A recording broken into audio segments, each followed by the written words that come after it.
박영수 특별검사팀이 박근혜 대통령의 문학의 블랙리스트 개입 의혹을 놓고 수사 강도를 높이고 있습니다.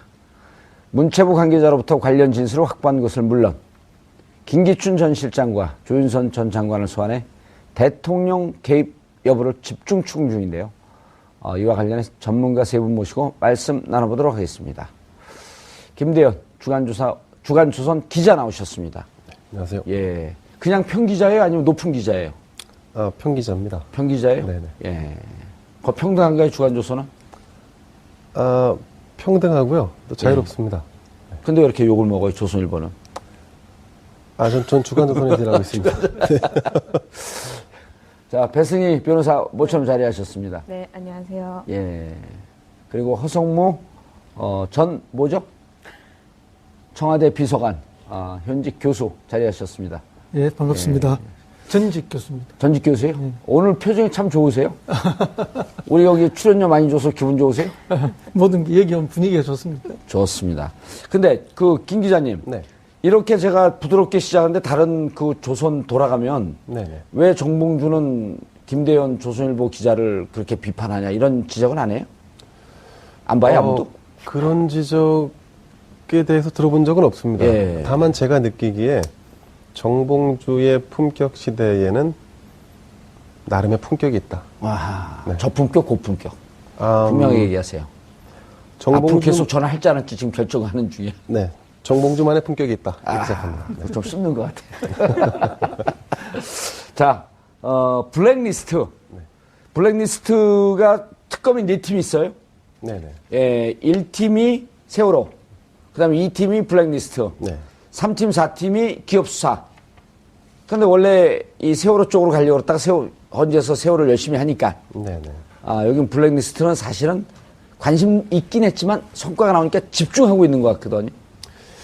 특검이 기본적으로 시작할 때 내부 회의를 했다는 거 아니겠습니까? 예. 내부 회의를 할 때 방향성을 몇 가지 정했는데 그 방향성이라는 것은 이제 기본적인 전제는 우리 특검이 어떤 식으로 성과를 낼 것인지에 대한 방점을 찍고 내부 회의를 한 것이죠. 거기서 이제 내부 회의 할 때 첫 번째가 삼성을 위시한 기업들의 뇌물 혐의를 입증해서 결국 그것이 박근혜 대통령과 엮어내는 문제. 그리고 예. 두 번째 문제는 지금 하고 있는 이 블랙리스트 문제. 그리고 이제 세 번째 문제는 우병우 전 민정수석까지 엮어내서 국민들의 어떤 의구심을 가지고 있고 또 우라가 치미는 부분에 대해서 어떻게 해소할 것인지에 대한 부분까지 했었고, 여기서 추가적으로 하나 더 나가면 특검에서 기대를 했지만 실제로 이제 가능성은 좀 줄었는데 친박 핵심 실세들이 기업들과 같이 뭔가 엮여서 어떤 비리에 뭔가 이 의혹이 있지 않나 하는 부분까지도 보려고 했었는데, 제가 볼 때 그 부분은 좀 시간적인 여력이 좀 없는 것 같고, 그러다 보니까 지금 현재 특검이 뭔가 국민들에게 그럴싸한 그림으로서 맞춰져서 박근혜 대통령의 헌법을 위반했다는 부분을 조금 더 터치할 수 있는 부분, 이게 아마 블랙리스트가 아닌가 이렇게 생각이 되는데요. 그리고 실질적으로는 보면은 이제 김기춘, 조윤선 구속영장 청구하고 그럴 때도 이게 형법 위반은 아니지만 헌법을 위반한다라고 하는 내용이 들어갔었단 말이에요. 그렇습니다. 네. 양심의 19조의 양심의 자유. 사상 및 표현의 자유가 되겠죠. 그렇죠. 사상 및 표현의 자유죠. 그다음 21조, 22조는 이제 지금 말씀하신 표현의 자유. 네네. 그래서 이제 특검은 무척 위중한 범죄다라고 하는 걸 계속 강조했잖아요. 네, 그렇습니다. 근데 국민들은 사실 체감은 좀 떨어졌었어요. 이게 이제 표현과 사상의 자유라는 것이 우리가 이제 체감하기 좀 어려운 부분이지 않습니까? 네. 사실 돈을 주었다, 돈을 받았다라고 해서 뇌물, 이게 고정적인 어떤 고위직 혹은 정권이 인벌브되어 있는 어떤 사건들이 다 이렇게 이제 돈과 연관돼 있었는데, 사상 표현하니까 이제 대체로 동의할 수 없는 부분인데, 사실은 지금 우리가 느끼는, 체감하는 것보다는 더 중요한 부분이다라는 것이, 우리 사회가 이제 기본적으로 경제적인 부분이 중요하지만 최근 들어와서 또 문화, 또 사상 표현, 이것이 가지고 있는 컨텐츠로서의 힘이 더 강화되고 있는 부분이 있단 말이죠. 그러니까 이것이 더 권장되고 또 활성화되고 육성될수록 향후 이제 우리 대한민국의 어떤 힘이랄까? 이런 부분이 연장될 수 있는데, 이거를 제어함으로 인해서 어떤 자유로운 표현의 활동들이 좀 규제받고 있다. 이거는 사실은 대통령이 만약에 여기에 인벌브 됐다고 한다면 굉장히 중요한 위중한 범죄 행위가 되겠죠. 알겠습니다. 그 블랙리스트 수사는 예. 사실은 꼭 시킬 건데 왜 손을 이래요? 마음이 급해가지고 급해요? 시간 네. 많이 드릴게 걱정하지 마세요. 그 사실은 이 특검팀에서 지금 공적을 낼 수 있는 게 블랙리스트예요. 그 전에 지금 특검이 발생하기 전에 기존 검찰에서 받았던 수사를 계속 했거든요. 예. 삼성 같은 경우에도 수사를 이미 했던 거를 받은 것이고 최순실 씨 같은 경우에도 그 수사를 하던 그렇죠. 거를 받은 예, 것이고 특별수사본부에서. 그렇죠. 예, 그 장시호 씨도 그렇고 차은택도 다 그런 부분인데 블랙리스트는 특검이 문화계가 특검에 고소 고발을 함으로써 시작된 거거든요. 아, 예, 그러니까 좀 몰랐네. 예, 특검에서 예. 처음으로 시작된 수사가 이 블랙리스트란 말이에요. 예. 그러니까 특검에서는 여기에 집중을 할 수밖에 없죠. 그리고 형법적으로는 특별하게 문제되는 게 지금 직권남용. 크진 직권남용죄 않단 말이에요. 크지 않죠. 그게 5년 이하 징역이거든요. 그리고 업무방해죄도 5년 이하 징역이에요. 그리고 나머지는 이제 뭐 국회에서 위증한 거, 그건 1년 이상 10년 이하의 징역인데 사실은 뇌물죄는 뭐 무기 또는 10년 이상 징역으로서 굉장히 큰 거잖아요. 근데 그거랑 관련이 없는데도 이 특검팀에서 블랙리스트의 수사를 강조하는 것은 바로 그 자신들의 공적을 충분히 낼 수 있는 사건이고 또 여기 관련된 자가 김기춘 전 실장이란 말이에요. 김기춘 전 실장은 그동안 법꾸라지라고 해가지고 증거로 무죄를 만들 수 있는 유일한 사람이거든요. 그러니까 증거를 다 없는데 불구하고 유일하게 구속시킬 수 있는 사안이 바로 이 사안이었다는 거죠. 그러다 보니까 특검에서는 이 헌법 위반 중요하죠. 헌법 위반. 근데 헌법 위반은 또 뭐랑 관련이 있냐? 탄핵 사유랑 또 관련이 있잖아요. 근데 이 블랙리스트는 탄핵 사유에 지금 안 들어가 있잖아요. 이거 추가한다는 거 아니겠습니까, 지금? 근데 헌법에 지금 추가가 되나요? 근데 추가가 안 되죠. 추가 안 되죠. 네. 예. 근데 이 헌법 위반이라는 아니, 거는 박범계 의원이 언론에다가 얘기를 했어요. 이게 네, 추가한다고? 다시 의결해갖고 추가한다고. 추가한다고? 그래서 제가 속으로 그랬거든요. 그거 어떻게 추가가 돼? 그럼 추가가 안 되죠. 오히려 추가하면 기한을 아니, 무한정 연기하는 거예요. 박범계 의원한테 묻고 싶은 게 노무현 대통령이 탄핵했을 때 네. 그때 법사위원장이 김기춘 위원장이었거든요. 맞습니다. 근데 김기춘 위원장이 노무현 대통령을 정말 탄핵시키기 위해서 그 탄핵 사유를 추가한다고 말을 했어요. 그랬더니 이제 헌법재판소에서는 이 탄핵 소추안은 의결 사항이기 때문에 기존에 있는 거 이외에 추가를 하려면 다시 국회 의결을 거쳐서 추가를 해야 되지 단순히 이제 법적인 측면에서는 추가를 할 수가 없다 이렇게 예. 말을 했단 말이죠. 근데 지금 왜 이게 지금 헌법이랑 관련이 있냐, 탄핵 사유랑 관련이 있냐면 그 기본적으로 탄핵 사유라는 거는 헌법 위반이란 말이에요. 헌법 그렇죠. 정신 예. 위반. 그렇다고 본다면 특검에서 이 표현의 자유라든지 혹은 뭐 양심의 자유 이런 부분이 대통령이 좀 지시한 부분에서 좀 밝혀진다면 그 수사 관련이 헌법재판소에 가서 어떤 정황적으로 증거 사항이 될 수도 있다고 보는 거죠. 그렇다면 사실 특검에서 굉장히 중요한 일을 하고 있는 거 아니겠습니까? 예. 그러다 보니까 이 블랙리스트에 초점을 맞추는 것이다 이렇게 보이는 거죠. 알겠습니다. 교수님. 네. 이걸 추가하려면 이 사유가 지금 이제 조금 탄력을 받았어요. 왜냐하면 이재용 지난주 그러니까 목요일이자 목요일 그렇죠. 새벽에 네, 기각. 목요일 새벽에 기각됐을 때 사실 특검 시청했고 금요일 날 그러니까 금요일과 토요일 새벽이죠. 네. 토요일 새벽에 김기춘, 조윤선 두 분 다 그렇죠. 구속영장이 발부가 되면서 탄력을 받았지만 이 사유를 추가하려고 하게 되면 국회 의결해야 되는데 그럼 시간이 늘어지잖아요. 시간이 늘어지고 뭐 지금 또 다시 하면은 예. 그 정도 표가 다시 나온다라고 뭐 꼭 장담할 수도 없는 상황이고 다시 그리 모아내기가 쉽지 않지 않습니까? 그렇죠. 이미 지금 사유가 차고도 넘쳤는데. 그렇죠. 그 다만 이제 정서적인 문제가 또 있겠죠. 국민 정서가 이건 탄핵을 하고도 남을 또 다른 이유가 있구나. 국정 전반이 이렇게 대통령이 헌법을 무시하고 또 헌법을 위반해서 진행됐구나. 이 단순히 최순실의 농간 외에 또 최순실과 함께했던 농간 외에 블랙리스트라는 게 청와대라는 개선 조직을 통해서 또 문화관광체육부라는 또 정식 조직을 통해서 이게 집행되었기 때문에 이런 것들이 수없이 있을 수 있다. 또 이건 드러나는 증거고 그러니까 이게 직접적인 그 사위에 올라가 있지는 않다 하더라도 국민들이 느끼기에 그렇죠. 충분히 이게 뭐 헌법을 무시하고 이렇게 했구나. 광범위하게 국민들이 공감하는 정도만 도움이 돼도 그렇죠. 물론 촛불이 1000만이 넘게 나왔지만 조금 그 촛불의 숫자가 줄어들면서 뭐 이제 작은 건 아니지만 조금 이제 열의가 떨어질 무렵에 이것까지 나오면 국민들의 공감도는 높아질 수 있죠.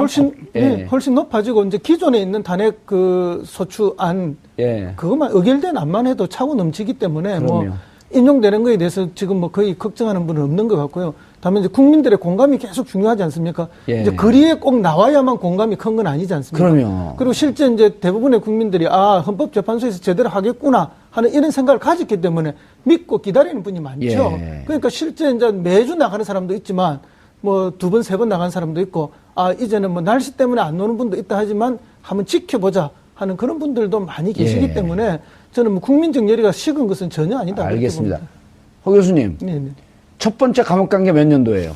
86년입니다. 86년도죠. 그때 그럼 전수한 군사 독재 정권 시절. 예, 정권의 이제 뭐 마지막 억압이 뭐 굉장히 이제 그때 침울했던. 극성을 부릴 때. 근데 이제 그때 보면은 막 이제 그 유인물을 뿌리고 그 데모 주동을 하고 그러게 되면 스크럼 짜고 뛰는 앞에 나온 분들이 한 100명, 200명밖에 안 될 때거든요. 그렇죠. 근데 이제 많은 학생들이 그날 저녁에 학교 주위에 술집이나 이런 데 가면서 끌려간 선배의 모습, 동료의 모습을 보면서 울면서 술을 마시는데 이분들이 스크럼 대열에 나오지 않지만 공감과 동의를 하고 있는 분들 아니에요? 그렇습니다. 그래서 제가 이제 87년 그 6.1 항쟁에서 이제 시민들이 승리하고 어쨌든 저희들이 조금 일찍 출감을 했는데 그때 이제 출감해서 이제 후배들이나 동료 만났을 때 어떻게 그래 겁도 없이 다 나갔느냐 거리로 이랬을 때 이제 그때 잡혀가던 모습, 끌려가는 그런 모습들을 보면서 이제 그런 게 누적되면서 일순간에 폭발되는 거잖아요. 그러면 이번에 블랙리스트도 그런 역할을 많이 해준 것 같아요. 박근혜 정권 그 앞에 200명 정권까지 합쳐서 국민들이 억압받고 소외되고 이런 과정들이 겹치고 특히 이제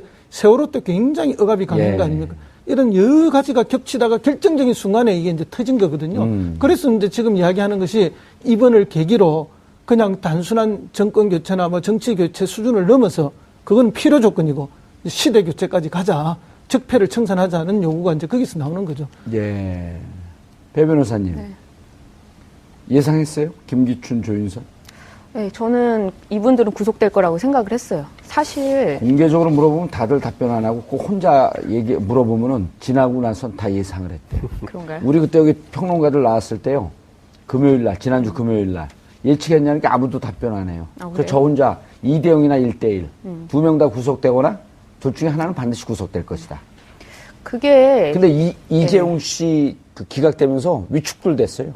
그게 근데 사실 제 형사 사건을 좀 하다 보면은 이 영장 실질 심사를 들어가잖아요. 그러면 구속되는 이유 중에 가장 큰 이유는 범죄를 부인했을 때 구속이 돼요.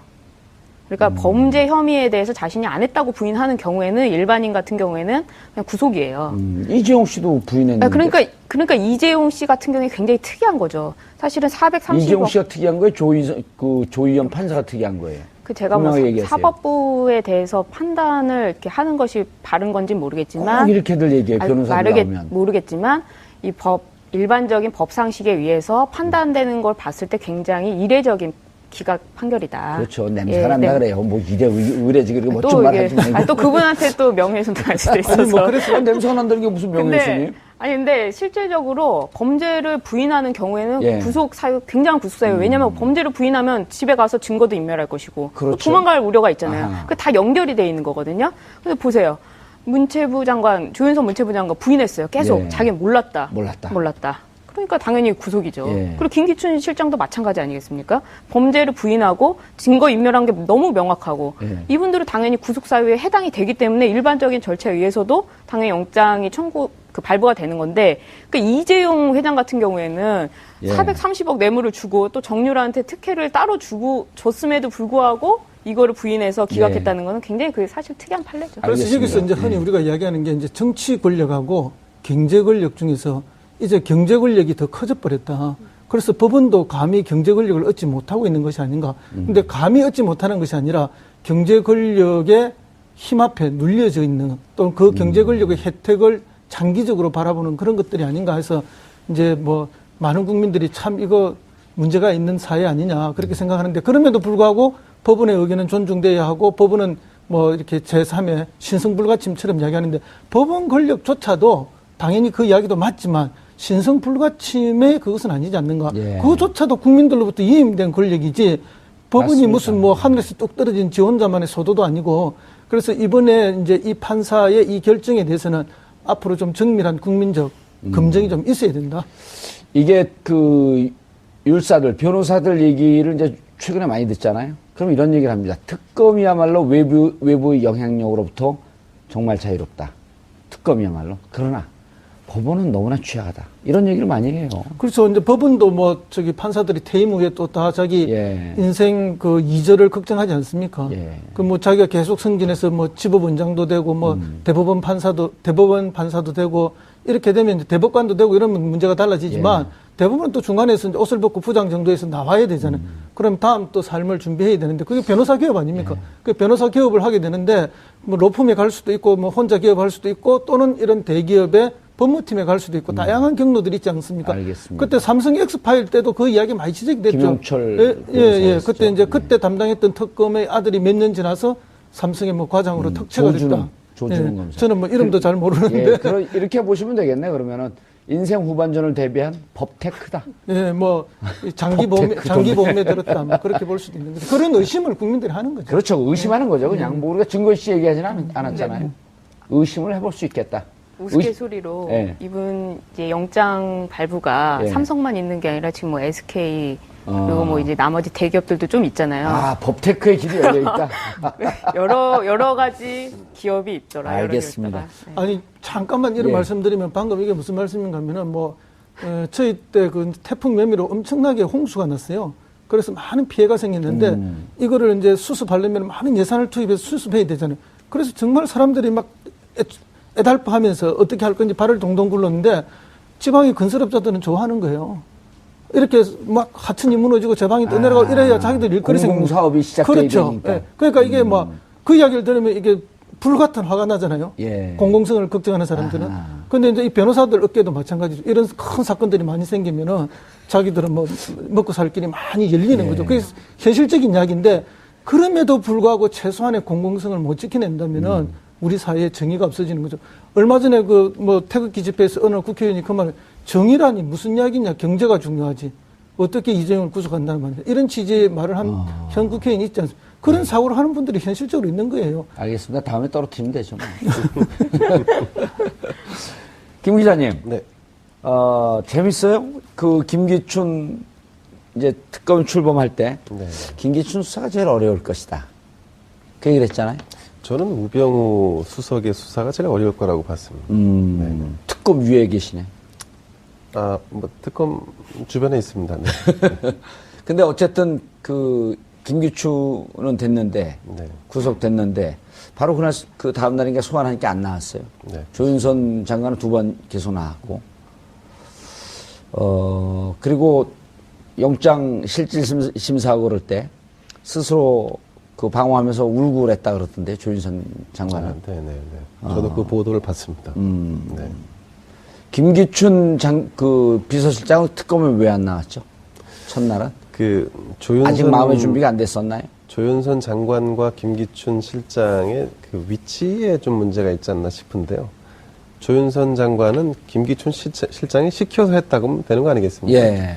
그러면 김기춘 실장은 자발적으로 한 것인지, 혹은 박 대통령의 지시가 아니었더라도 혹시 박 대통령이 보고한 것은 아닌지, 그 직접 당사자이기 때문에 본인은 그 부분에 대한 해명을 코멘트를 하기가 좀 쉽지 않았을 거로 보여집니다. 예. 네. 알겠습니다. 배 변호사님, 영장 실질 심사 때 그 김기춘 실장이 불법인 줄 몰랐다. 그거 뭐 만들었다는 건 이제 시인하는 건가요? 그 몰랐다고 하는 거 이제 법조인으로서 뭐 이분이 뭐 검찰총장도 하고 법무부 장관도 네. 하고 법에 대해 굉장히 잘 아시는 분이잖아요. 본인도 아실 거예요. 그 변명이 얼마나 하찮은 것인지. 그러니까 무지는 면책 사유가 아니다. 그렇죠. 법률 용어 있잖아요. 무지는 그 면책 사유가 아니라는 거죠. 예. 법을 몰랐다는 주장은. 근데 김기춘 실장도 그렇고 조윤선 장관도 그렇고 다 몰랐다는, 불법인지 몰랐다는 변명을 하고 있거든요. 그는 이제 자신들이 이제 뭐 나중에 그 실제 형사재판 가서 빠져나가기 위함이다 뭐 이렇게 하는데 그것보다는 제가 봤을 때는요. 김기춘 전 실장도 그렇고 조윤선 전 장관도 그렇고 예상을 못했던 것 같아요. 자기가 구속이 되리라요는. 특히 조윤선 장관 같은 경우에는 그날 이 실질 심사 갈 때도 굉장히 여유가 있었거든요. 예. 그 장관 이런 배지부터 시작해가지고 자신이 현직에서 굉장히 일을 하고 있다는 모습을 보여주기 위해서 판사들이 제일 싫어하는 건데. 제일 싫어하죠. 예. 그리고 변호사도 없이 본인이 변론을 했다는 거 예. 아니겠습니까? 그런 걸 보면은 대비를 안 한 것이 정말 자기가 여태까지 살아오면서 구속이 되리라는 이 실질 심사를 받으면서도 구속이 되리라는 생각을 전혀 못 했던 것 같아요. 그러다 보니까 그냥 그런 치밀하게 조윤선 장관 같은 경우는 치밀하게 그 실질 심사에 대비를 못한 것 같고요.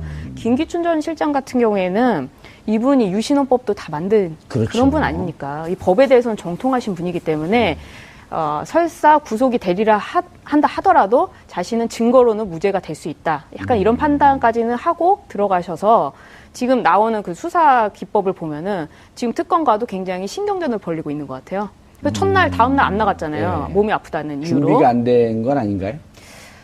그분이 이 정도 예상을 못 하진 않았을 것 같아요. 그분이 그 예전에 그 간첩 사건이라든지 뭐 이런 부분도 다 이렇게 만들어내고 했던 분 아닌가요? 이게 핸들링이 가능한, 법에 대해서 핸들링이 가능한 분이기 때문에 예. 이 자기가 구속이 된 시점부터는 분명히 이런 좀 대비를 하고 있었을 것이고 자기가 특검에 가서 특검에 있는 뭐 박영수 특검도 그렇지만 다 자기들 밑에 있던 수사도 다 자기보다 못한다고 생각을 하기 때문에 분명히 이게 지금 머리 싸움을 하고 있다. 좀 이렇게 보입니다. 알겠습니다. 자, 이렇게 해갖고 이제 영장이 청구가 돼서 이제 영장 발부가 됐고, 결국 구치소 수감됐는데 이제 재밌는 얘기들이 많이 나와요. 그렇죠. 구치소 수감하면서, 그거는 웬만한 평론가들이 못합니다. 이렇게 빵제비. 감옥 살아본 사람. 너무 오래됐어요. 30년이나 됐어요. 예.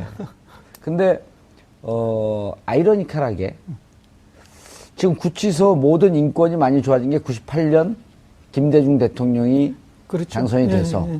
당신께서 직접 한 7년 정도의 감옥을 살아본 경험에 근거해서 결국 구치소나 교도소에도 인권이 있어야 된다. 그러면서 그때 많은 게 바뀌었거든요. 그렇습니다. 예. 그리고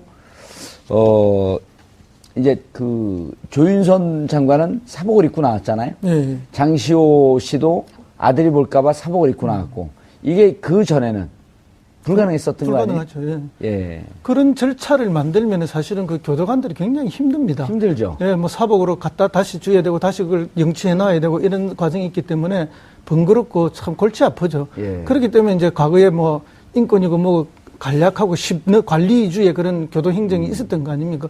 뭐 오로지 이제 그 제공하는 제수복을 입어야 되고 그때 저희들은 운동화도 없었어요. 그냥 고무신이었죠. 취급되는 고무신만. 예, 흰색, 검은색. 예. 지금 이제 운동화에 끈이 없게 하는 거는 이제 그 끈으로 이제 스스로 목숨을 끊는 그런. 이른바 이제 요즘 운동화는 찍찍이 운동화죠. 예, 그런 것들 때문에 이제 끈 없는 걸 쓰고 하는데 그때는 뭐 전부 마룻바닥이었어요. 그러니까 예를 들면 부산구치소 같은 경우에는 뭐 0.94편, 대구구치소 같은 경우에 0.9편도 안 돼요. 신나서 계속 말씀을 하시는.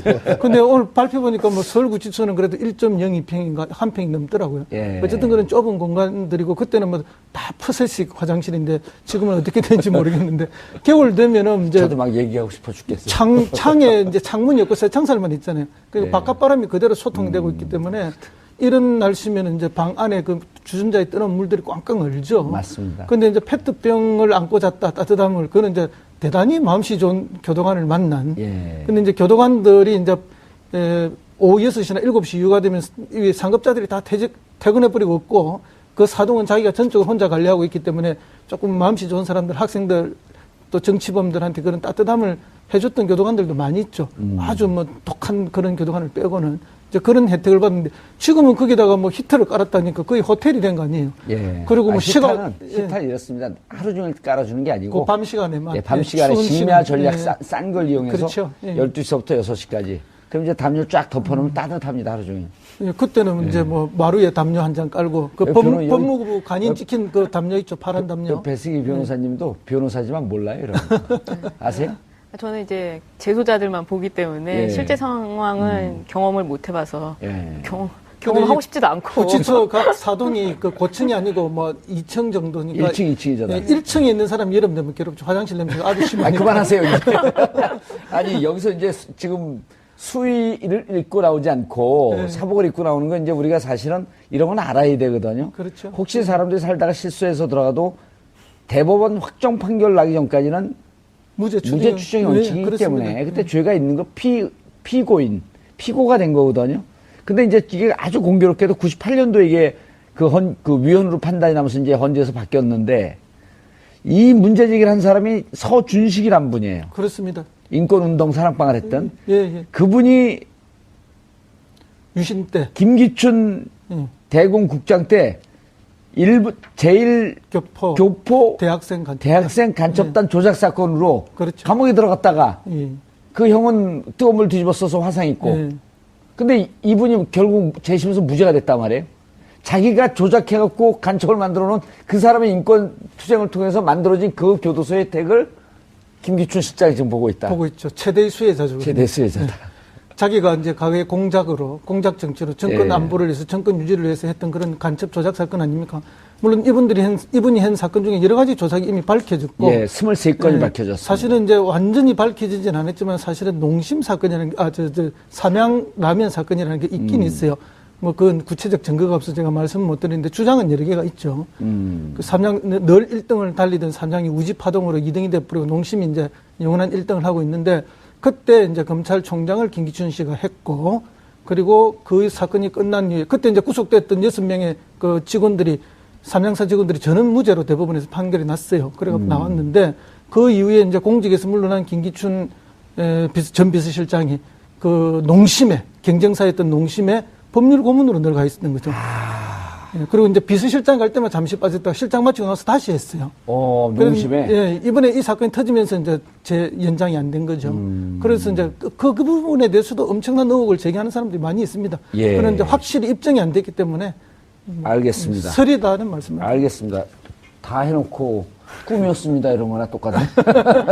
아니 그 연관관계나 인과관계 이런 거는 충분히 그렇죠. 의심할 만해요. 네. 예. 대통령으로 칼끝이 가고 있잖아요. 네, 그렇습니다. 어떻게 될 것 같습니까?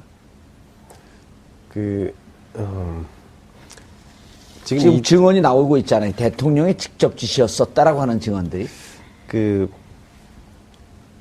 블랙리스트와 관련된 부분을 말씀하신다 그러면 예.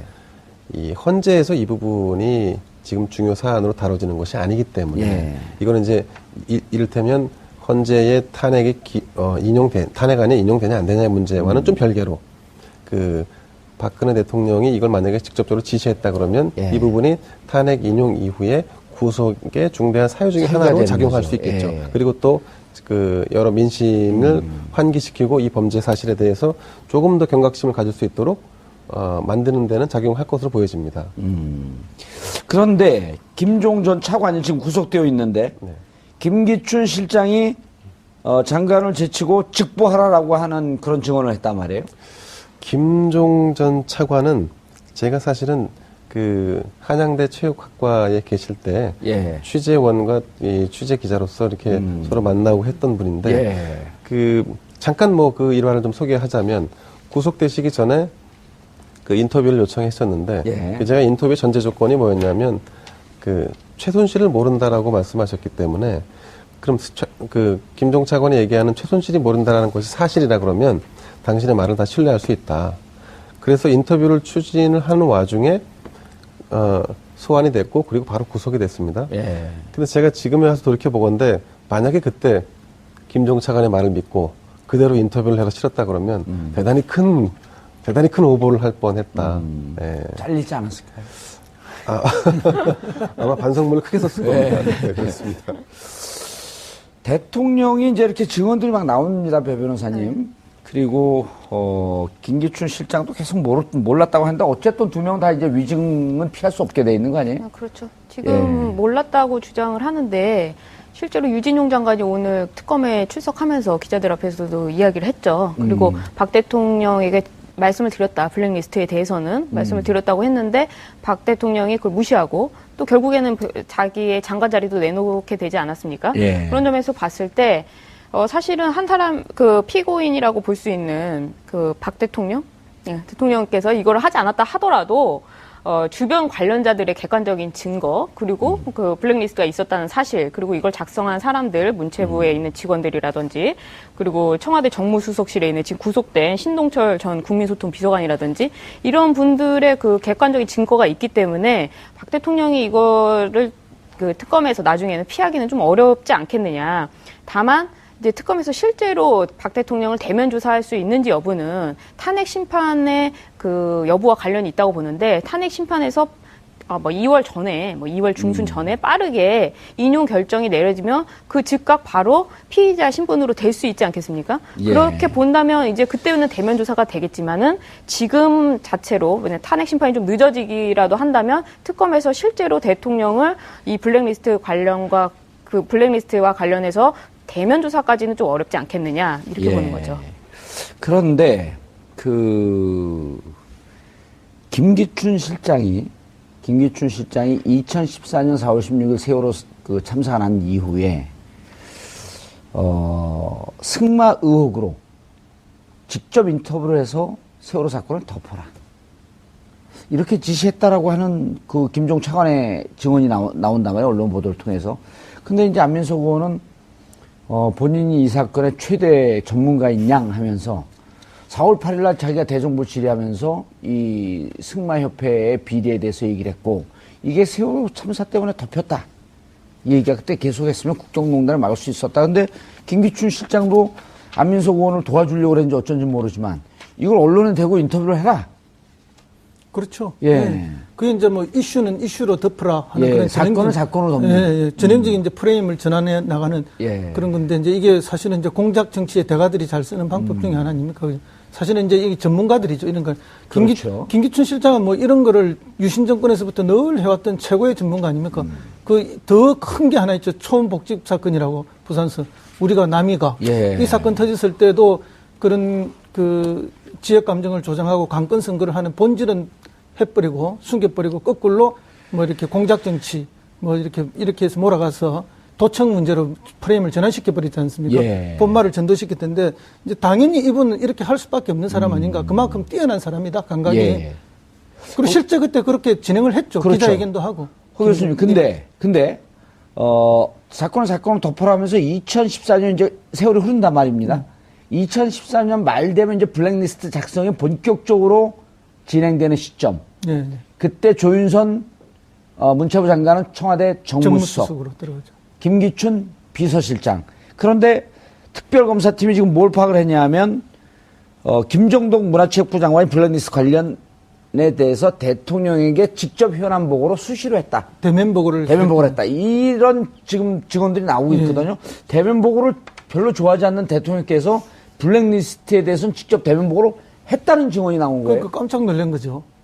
뭐 장관들 대면 예. 보고 거의 받지 않고. 그러니까 청와대에 있는 수석들 대면 보고도 거의 받지 않는데. 그러니까 요즘 아이들 말로 하면 핵감놀. 그렇죠. 예. 그러니까 블랙리스트를 굉장히 중요하게 생각했다는 증거죠. 이게 역설적으로 그죠. 그 블랙리스트는 오로지 세월호에만 초점이 맞춰 있었는데. 그렇죠. 그만큼 이제 그 세월호 사건이 일어나면서 대통령과 청와대에 대한 비난이 강해지니까 특히 그 이제 언론과 또 문화예술인들 중심으로 그런 이야기들이 많이 나오고 하니까 이제 예산 지원하지 말아라는 뜻의 대통령의 말씀이 있었다는 거 아닙니까? 예. 그렇게 되니까 이제 원래 그렇지 않습니까? 최고 지도자가 기침 한번 하면 밑에는 바로 감기 들고 그 밑에는 독감 들고 뭐 난리가 나는 거죠. 병원 예. 입원하고. 이제 그런 식으로 블랙리스트도 이제 점점점 커져갔을 것이다. 예. 그렇게 보고 그러니까 이 말은 김종덕 장관의 말은 사실일 것이다. 그렇게 보는 거죠. 예, 알겠습니다. 그 블랙리스트를 대하는 박 대통령, 실제로 이 사건을 보면은 자기가 현안 보고를 직접 대면을 받았다는 거잖아요. 예. 그런 걸 보면은 진짜 그 옛날 유신과 그리고 전두환 시절에 그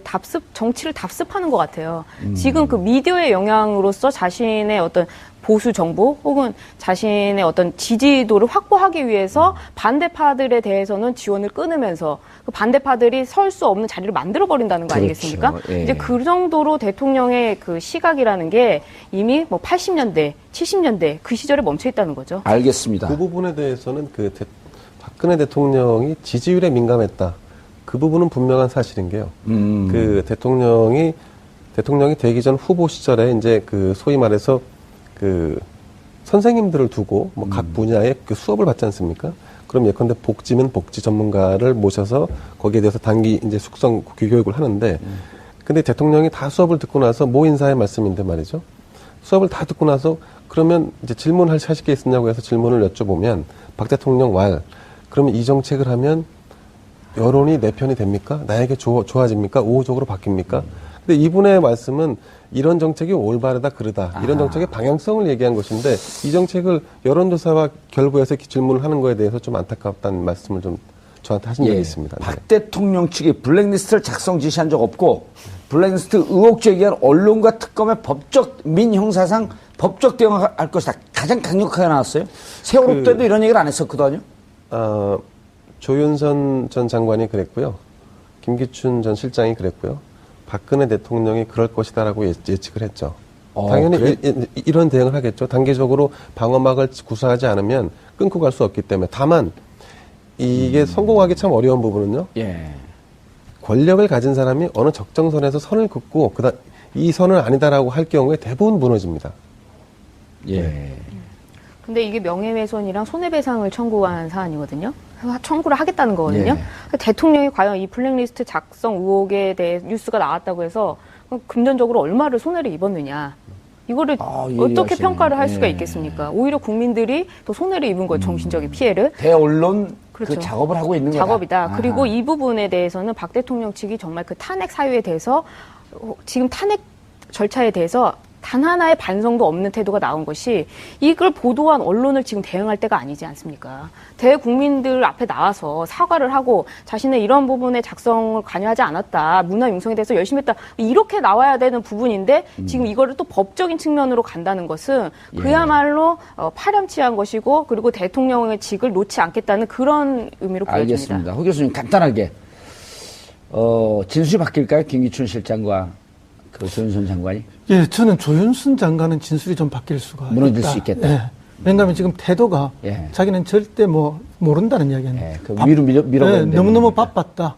뭐 예를 들면은 저 문창극 총리 후보 낙마 문제하고 그다음에 뭐 연금 개헌안. 예. 근데 제가 생각할 때 연금 개정안 이 부분은 최원영 복지 비서관이 있을 거예요. 수석이 예. 있었거든요. 그 전담 부서인데 물론 의회 협조나 이런 건 자기 좀 했겠죠. 근데 이런 핑계 저런 핑계를 대면서 끝까지 자기는 아니라고 하니까 결국은 마지막에 자기가 관련됐다면 시켜서 했다라고 입장을 바꾼다.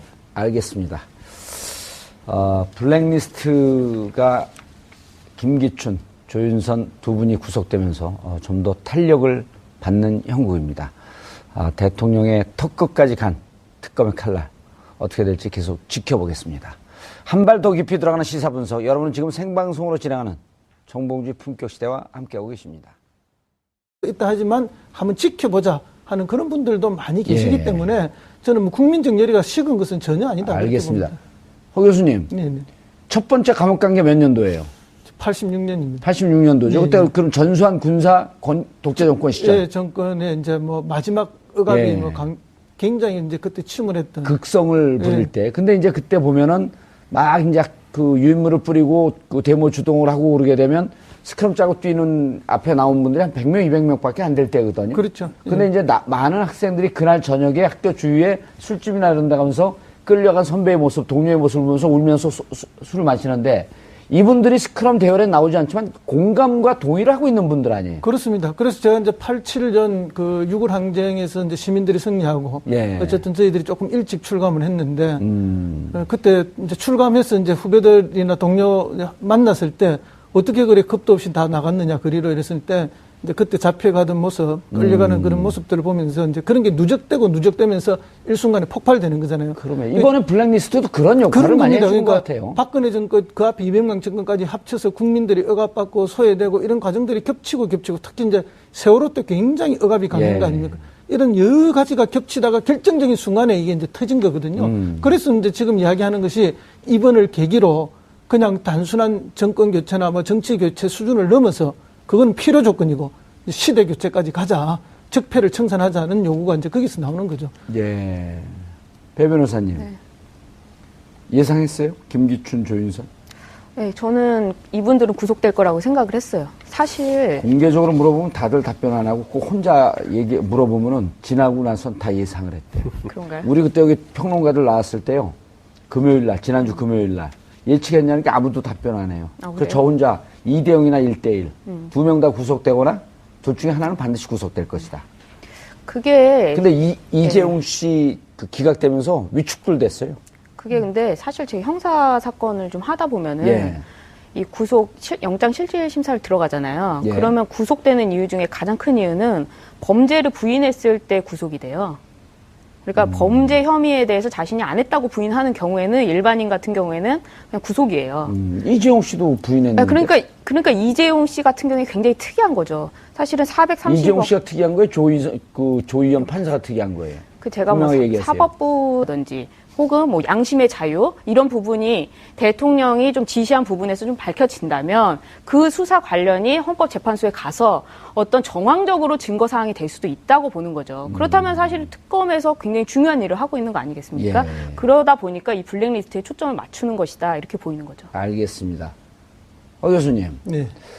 이걸 추가하려면 이 사유가 지금 이제 조금 탄력을 받았어요. 왜냐하면 이재용 지난주 그러니까 목요일이죠. 목요일 그렇죠. 새벽에 네, 기각. 목요일 새벽에 기각됐을 때 사실 특검 시청했고 네. 금요일 날 그러니까 금요일과 토요일 새벽이죠. 네. 토요일 새벽에 김기춘, 조윤선 두 분 다 그렇죠. 구속영장이 발부가 되면서 탄력을 받았지만 이 사유를 추가하려고 하게 되면 국회 의결해야 되는데 그럼 시간이 늘어지잖아요. 시간이 늘어지고 뭐 지금 또 다시 하면은 예. 그 정도 표가 다시 나온다라고 뭐 꼭 장담할 수도 없는 상황이고 다시 그리 모아내기가 쉽지 않지 않습니까? 그렇죠. 이미 지금 사유가 차고도 넘쳤는데. 그렇죠. 이 사건 다만 이제 정서적인 문제가 또 있겠죠. 국민 정서가 이건 탄핵을 하고도 남을 또 다른 이유가 있구나. 국정 전반이 이렇게 대통령이 헌법을 무시하고 또 헌법을 위반해서 진행됐구나. 이 단순히 최순실의 농간 외에 또 최순실과 함께했던 농간 외에 블랙리스트라는 게 청와대라는 개선 조직을 통해서 또 문화관광체육부라는 또 정식 조직을 통해서 이게 집행되었기 때문에 이런 것들이 수없이 있을 수 있다. 또 이건 드러나는 증거고 그러니까 이게 직접적인 그 사위에 올라가 있지는 않다 하더라도 국민들이 느끼기에 그렇죠. 충분히 이게 뭐 헌법을 무시하고 이렇게 했구나. 광범위하게 국민들이 공감하는 정도만 도움이 돼도 그렇죠. 물론 촛불이 1000만이 넘게 나왔지만 조금 그 촛불의 숫자가 줄어들면서 뭐 이제 삭은 건 아니지만 조금 이제 열의가 떨어질 무렵에 이것까지 나오면 국민들의 공감도는 높아질 수 있죠. 훨씬 높아지고 이제 기존에 있는 탄핵 그 소추안 그것만 의결된 안만 해도 차고 넘치기 때문에 그럼요. 뭐 인용되는 거에 대해서 지금 뭐 거의 걱정하는 분은 없는 것 같고요. 다만 이제 국민들의 공감이 계속 중요하지 않습니까? 이제 거리에 꼭 나와야만 공감이 큰 건 아니지 않습니까? 그럼요. 그리고 실제 이제 대부분의 국민들이 헌법재판소에서 제대로 하겠구나 하는 이런 생각을 가졌기 때문에 믿고 기다리는 분이 많죠. 그러니까 실제 이제 매주 나가는 사람도 있지만 뭐 2번, 3번 나간 사람도 있고 이제는 뭐 날씨 때문에 안 노는 분도 있고 시간 많이 들게 걱정하지 마세요. 사실은 이 특검팀에서 지금 공적을 낼 수 있는 게 블랙리스트예요. 그 전에 지금 특검이 발생하기 전에 기존 검찰에서 받았던 수사를 계속 했거든요. 삼성 같은 경우에도 수사를 이미 했던 거를 받은 것이고 최순실 씨 같은 경우에도 그 수사를 하던 거를 받은 것이고 특별수사본부에서. 그렇죠. 그 장시호 씨도 그렇고 차은택도 다 그런 부분인데 블랙리스트는 문화계가 특검에 고소 고발을 함으로써 시작된 거거든요. 그러니까 몰랐네. 특검에서 처음으로 시작된 수사가 이 블랙리스트란 말이에요. 그러니까 특검에서는 여기에 집중을 할 수밖에 없죠. 그리고 형법적으로는 특별하게 문제되는 게 지금 직권남용죄. 크지 않죠. 그게 5년 이하 징역이거든요. 그리고 업무방해죄도 5년 이하 징역이에요. 그리고 나머지는 이제 뭐 국회에서 위증한 거, 그건 1년 이상 10년 이하의 징역인데 사실은 뇌물죄는 뭐 무기 또는 10년 이상 징역으로서 굉장히 큰 거잖아요. 근데 그거랑 관련이 없는데도 이 특검팀에서 블랙리스트의 수사를 강조하는 것은 바로 그 자신들의 공적을 충분히 낼 수 있는 사건이고 또 여기 관련된 자가 김기춘 전 실장이란 말이에요. 김기춘 전 실장은 그동안 법꾸라지라고 해가지고 증거로 무죄를 만들 수 있는 유일한 사람이거든요. 그러니까 증거를 다 없는데 불구하고 유일하게 구속시킬 수 있는 사안이 바로 이 사안이었다는 거죠. 그러다 보니까 특검에서는 이 헌법 위반 중요하죠. 헌법 위반. 근데 헌법 위반은 또 뭐랑 관련이 있냐? 탄핵 사유랑 또 관련이 있잖아요. 근데 이 블랙리스트는 탄핵 사유에 지금 안 들어가 있잖아요. 이거 추가한다는 거 아니겠습니까, 지금? 근데 헌법에 지금 추가가 되나요? 근데 추가가 안 되죠. 추가 안 되죠. 근데 이 헌법 위반이라는 거는 박범계 의원이 언론에다가 얘기를 했어요. 이게 다시 의결해갖고 추가한다고. 그래서 속으로 그랬거든요. 그거 어떻게 추가가 돼? 그럼 추가가 안 되죠. 오히려 실제- 추가하면 기한은 아니, 무한정 연기하는 거예요. 박범계 의원한테 묻고 싶은 게 노무현 대통령이 탄핵했을 때 네. 그때 법사위원장이 김기춘 위원장이었거든요. 맞습니다. 근데 김기춘 위원장이 노무현 대통령을 정말 탄핵시키기 위해서 그 탄핵 사유를 추가한다고 말을 했어요. 그랬더니 이제 헌법재판소에서는 이 탄핵 소추안은 의결 사항이기 때문에 기존에 있는 거 이외에 추가를 하려면 다시 국회 의결을 거쳐서 추가를 해야 되지 단순히 이제 법적인 측면에서는 추가를 할 수가 없다 이렇게 예. 말을 했단 말이죠. 근데 지금 왜 이게 지금 헌법이랑 관련이 있냐, 탄핵 사유랑 관련이 있냐면 그 기본적으로 탄핵 사유라는 거는 헌법 위반이란 말이에요. 헌법 그렇죠. 정신 예. 위반. 그렇다고 본다면 특검에서 이 표현의 자유라 박영수 특별검사팀이 박근혜 대통령의 문학의 블랙리스트 개입 의혹을 놓고 수사 강도를 높이고 있습니다.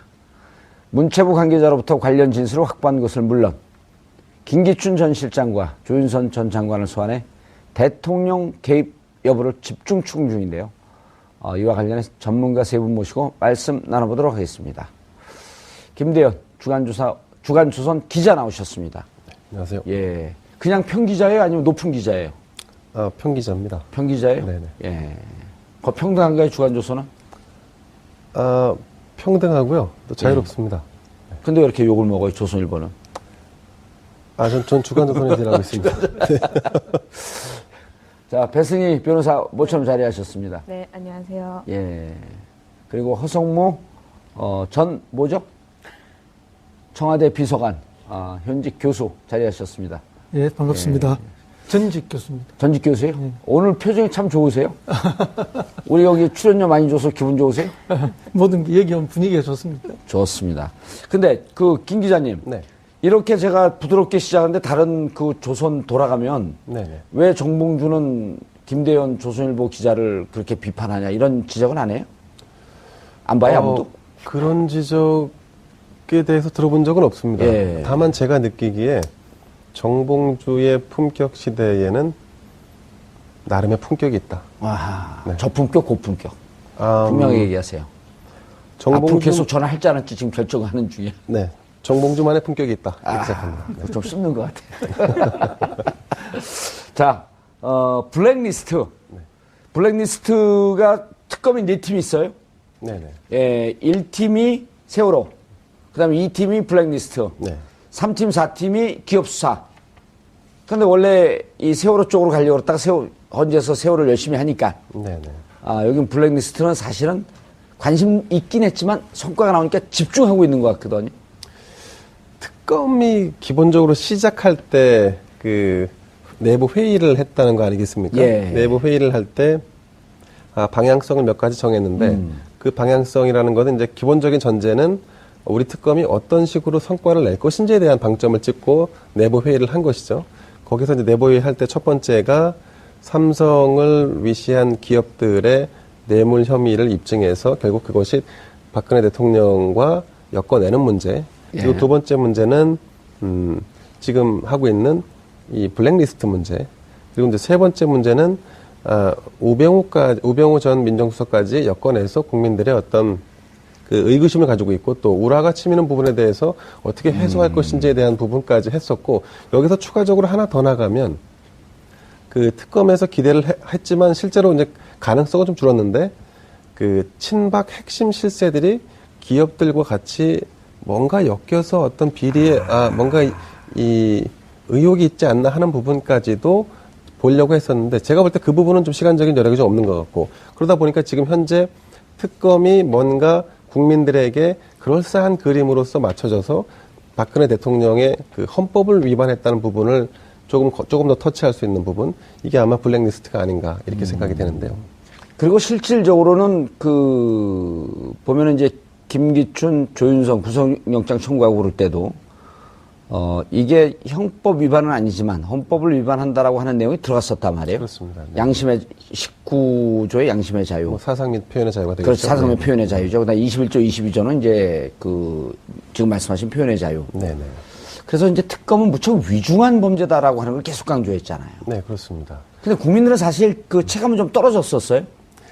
이게 이제 표현과 사상의 자유라는 것이 우리가 이제 체감하기 좀 어려운 부분이지 않습니까? 예. 사실 돈을 주었다, 돈을 받았다라고 해서 뇌물, 이게 고정적인 어떤 고위직 혹은 정권이 인벌브되어 있는 어떤 사건들이 다 이렇게 이제 돈과 연관돼 있었는데 사상 표현하니까 이제 대체로 동의할 수 없는 부분인데 사실은 지금 우리가 느끼는 체감하는 것보다는 더 중요한 부분이다라는 것이 우리 사회가 이제 기본적으로 그 경제적인 부분이 중요하지만 최근 들어와서 또 문화, 또 사상 표현 이것이 가지고 있는 컨텐츠로서의 힘이 더 강화되고 있는 부분이 있단 말이죠. 그러니까 이것이 더 권장되고 또 활성화되고 육성될수록 향후 이제 우리 대한민국의 어떤 힘이랄까 이런 부분으로 연장될 수 있는데 이거를 제어함으로 인해서 어떤 자유로운 표현의 활동들이 좀 규제받고 있다. 이거는 사실은 대통령이 만약에 여기에 인벌브됐다고 한다면 굉장히 중요한 위중한 범죄 행위가 되겠죠. 알겠습니다. 그 블랙리스트 수사는 예. 사실은 꼭 시킬 건데 왜 이렇게 손을 이래요? 마음이 급해가지고. 급해요?